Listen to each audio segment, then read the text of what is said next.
got a job at a fashion magazine? Mm-hmm. Or what was it, a phone interview? Wow. Don't be a jerk.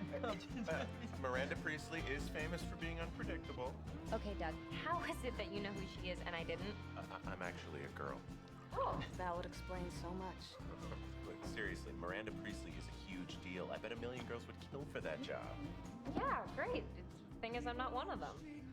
Well, look, you gotta start somewhere, right? I mean, look at this dump Nate works in. I mean, come on.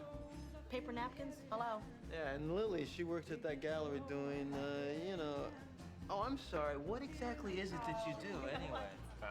Lucky for me, I already have my dream job. You're your corporate research analyst. Oh, you're right, my job sucks. It sucks. It's boring. It's all right, breathe. I'm trying. Here, take a drink. I will have a drink. I You know will what? have I'd like to propose a toast. Okay. To jobs that pay the rent. the jobs Yes. that pay the